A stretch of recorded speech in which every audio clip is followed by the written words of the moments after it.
President Emmanuel Macron, President of the French Republic, His Highness Prince Faisal bin Farhan Al Saud, Foreign Minister of the Kingdom of Saudi Arabia, as the co-chairs of this distinguished meeting.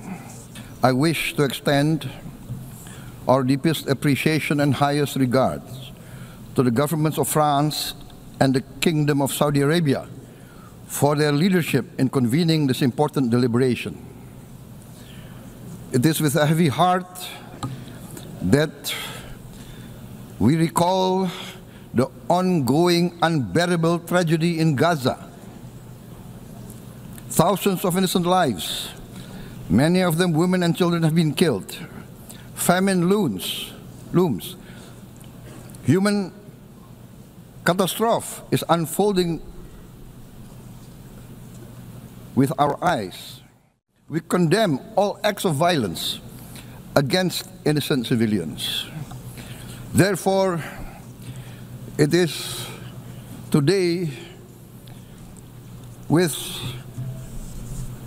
dignity that we gather to take our historical responsibility. This responsibility speaks not only to the fate of Palestine, but also to the future of Israel, and also the very credibility of the United Nations.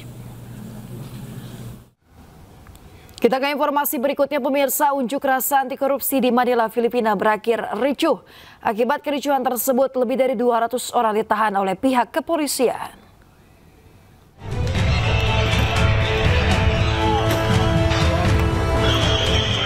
Aksi unjuk rasa anti korupsi di ibu kota Filipina pada hari Minggu kemarin berujung ricuh setelah terjadi bentrokan antara aparat kepolisian dan sekelompok demonstran bertopeng.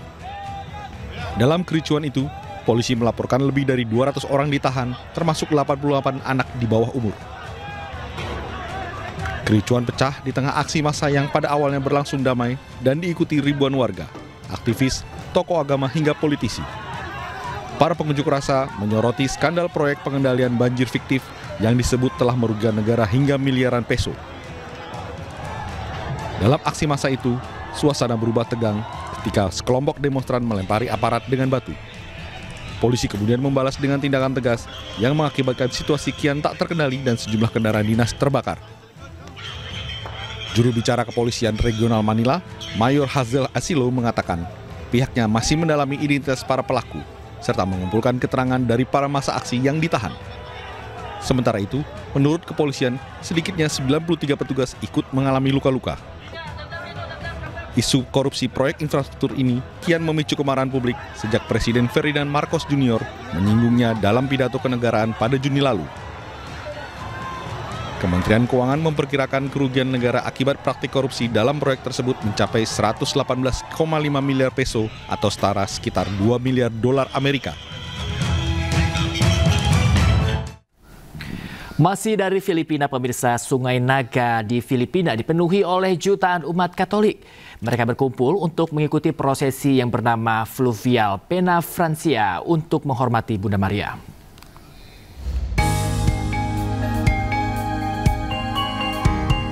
Jutaan umat Katolik di Filipina membadati tepi Sungai Naga untuk mengikuti prosesi Fluvial Pena Francia.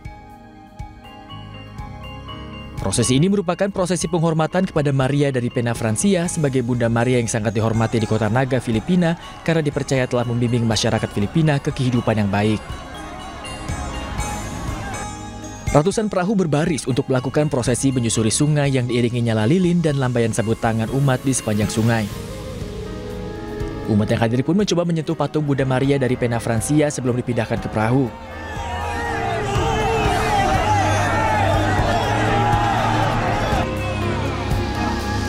Umat dari berbagai wilayah kerap datang ke prosesi tahunan ini dengan berbagai alasan. Di antaranya sebagai bentuk syukur atas doa mereka yang telah terwujud.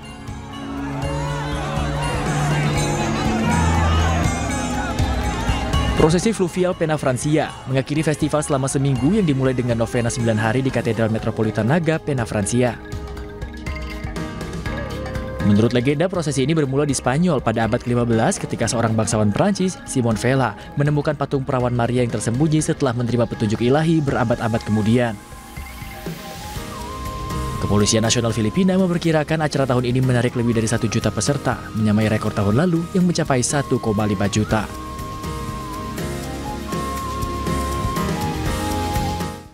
Pemirsa, kembali di News Pagi. Pemirsa, sebuah tangki yang sedang digerinda di Kabupaten Jombang, Jawa Timur tiba-tiba meledak. Seorang pekerja yang sedang memperbaiki tangki tersebut langsung terpental.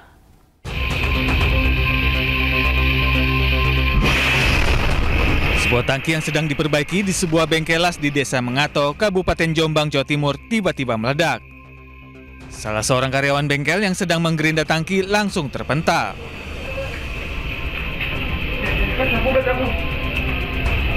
Beruntung meski terkena ledakan, korban hanya mengalami luka ringan. Diduga tangki meledak akibat adanya sisa bahan bakar. Polisi yang tiba di lokasi langsung meminta keterangan dari korban yang selamat.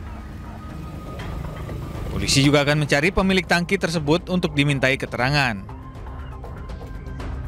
Dari Jombang, Jawa Timur, Muhtar Bagus, iNews melaporkan. Pemirsa, gara-gara mabuk seorang pengendara mobil menabrak warga dan menyeret korban setengah kilometer lebih hingga tewas. Ya, warga yang melihat menghajar sang sopir dan merusak mobilnya. Dan pemirsa, informasi ini sekaligus penutup iNews Pagi hari ini. Temukan informasi terbaru lainnya di www.inews.id. Dan jangan lupa tayangan berita iNews dapat Anda saksikan di kanal YouTube @officialnews. Akhirnya mewakili kerabat kerja yang bertugas, saya Bayu Pradana. Dan saya Yasmin Natania pamit undur diri, namun jangan kemana-mana karena sesaat lagi akan hadir program iNews Sport Pagi bersama Togi Sinaga. Terima kasih atas kebersamaan Anda. Selamat pagi dan sampai jumpa.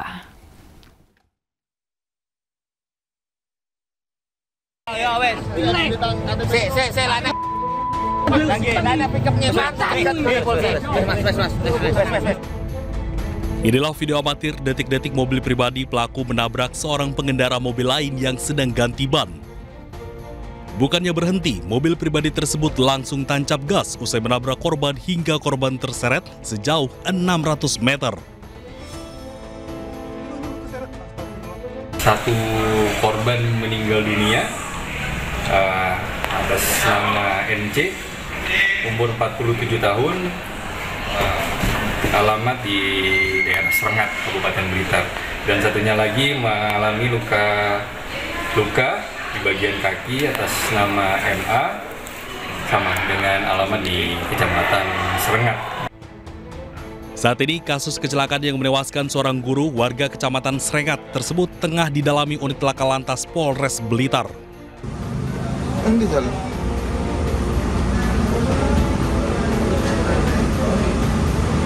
Seperti inilah detik-detik kecelakaan truk Wingbox menabrak 3 kendaraan dan 4 rumah di samping Jalan Raya Malang, Surabaya, tepatnya di Kecamatan Purwosari, Kabupaten Pasuruan, Jawa Timur pada Senin pagi. Terlihat truk Wingbox melaju kencang menabrak mobil kendaraan minibus yang terparkir, kemudian menabrak 2 kendaraan di depannya. Meski demikian, kendaraan Wingbox tetap nyelonong hingga menabrak 4 rumah milik warga di tepi jalan raya. Tak hanya itu, Wingbox bermuatan roll paper tumpah ruah ke jalan. Akibat kecelakaan ini, sopir Wingbox meninggal dunia di lokasi kejadian dan dilarikan ke RSUD Bangil, Kabupaten Pasuruan. Penyebab kecelakaan disebabkan karena ban Wingbox mengalami pecah ban hingga sopir tak bisa menguasai setirnya. Sementara kerugian diperkirakan kurang lebih 42 juta untuk korban. Sementara yang kami data untuk supir Wingbox, 1 meninggal dunia dan korban luka ringan dari driver pickup. Akibat kecelakaan, jalur Malang-Surabaya sempat mengalami kemacetan panjang.